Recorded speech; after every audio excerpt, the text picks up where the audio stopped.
នេះជាលើកទី1របស់ខ្ញុំដែលយើងបានជិះឡានខ្លួនឯងចូលទៅក្នុងទឹកដីប្រទេសឡាវកាលពីបុណ្យចូលឆ្នាំចិនខ្ញុំនិងគ្រួសារបានធ្វើដំណើរទៅលេងខេត្តមណ្ឌលគិរីរតនគិរីស្ទឹងត្រែងយើងក៏បានចូលទៅលេងកោះហាននៅក្នុងខេត្តស្ទឹងត្រែងបន្ទាប់ចេញពីកោះហានហើយយើងក៏បានមើល map ដោយសារតែយូរយើងទៅម្ដងពីកោះហានទៅច្រកព្រំដែនអន្តរជាតិត្រពាំងគ្រៀលកម្ពុជាឡាវហ្នឹងគឺអត់ឆ្ងាយពីកោះហានហ្នឹងឯងអញ្ចឹងក៏បានជិះទៅមើលយកអត់មានកម្រងក្នុងការទៅប្រទេសឡាវឯងហើយជាទូទៅគ្រួសារខ្ញុំពេលតែទៅខាងទល់ដែនយើងតែងតែដាក់ប៉ាសពតទៅសកួរទុកមុនអញ្ចឹងណាដល់ពេលខ្ញុំបានទៅដល់ច្រកទល់ដែនបងនៅទីនោះគាត់ប្រាប់ថាយើងអាចជិះឡានខ្លួនឯងចូលទៅក្នុងទឹកដីប្រទេសឡាវបានហើយយើងក៏បានរៀបចំឯកសារហើយនឹងប៉ាសពតបាយប៉ាសពតអីហើយយើងក៏បានជិះឡានចូលទៅក្នុងប្រទេសឡាវដោយសារតែពីច្រក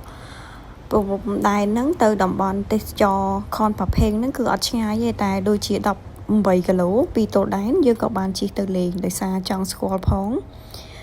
ហើយខនប៉ាភេងហ្នឹងគឺដូចទឹកធ្លាក់ជ្រោះសុភមិត្តយើងអញ្ចឹងគ្រាន់ថាជ្រោះសុភមិត្តយើងនៅក្នុងខេត្តស្ទឹងត្រែងហើយ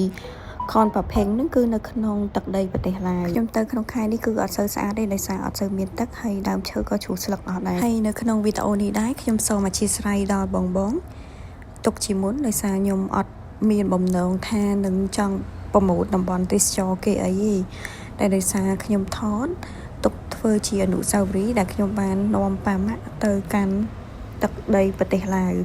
អ្វីត្បិតតែថាវាទៅពីព្រំដែនបន្តិចមែនតែនេះជាលើកទី1របស់ពួកគាត់ហើយក៏ដូចជាលើកទី1របស់ខ្ញុំដែរក្រោយពីដើរលេងបានមួយផ្លែតខ្ញុំនិងគ្រួសារក៏បាននាំគ្នាវិលត្រឡប់មកខេត្តស្ទឹងត្រែងវិញដោយសារពេលដែលទៅដើរលេងហ្នឹងគឺសមាជិកយើងទាំងអស់5នាក់តែ4នាក់យើងបានដាក់ប៉ាសពតទៅត្រៀមហើយម្នាក់ទៀតហ្នឹងគឺគាត់ភ្លេចប៉ាសពតនៅផ្ទះអញ្ចឹងមានម្នាក់ដែលគាត់ចាំនៅខាងក្រៅអញ្ចឹងយើងដើរលេងបញ្ញាប់ដើម្បីមកវិញដោយសារគាត់នៅចាំខ្លាចគាត់នៅចាំយូរអញ្ចឹងណាដោយសារខ្ញុំទៅក្នុងខែប្រាំងអត់សូវមានទឹកស្លឹកឈើក៏ជ្រុះអស់ដូច្នេះបើសួរខ្ញុំថាទេសភាពយ៉ាងណាដែរបងអាចមើលនៅក្នុងវីដេអូនេះបានព្រោះខ្ញុំអត់ដឹងថាពេលដែលខែទឹកឡើងទឹកច្រើនស្លឹកឈើខ្ចីទេសភាពបែបណាដោយសារខ្ញុំទៅលើកទី1ដែរអញ្ចឹងបងចា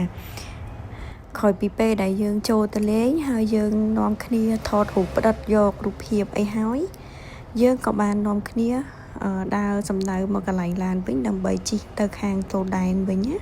នៅក្រោយខ្ញុំនឹងសាកល្បងជិះឡានចូលទៅក្នុងទីក្រុងនេះជាវីដេអូទី1ដែលពេលខ្ញុំដើរលេងខ្ញុំបញ្ចូលសលេងអញ្ចឹងបើសិនជាមានការខុសឆ្គងសូមអធិស្ឋានទុកជាមុនណាបងចាអរគុណ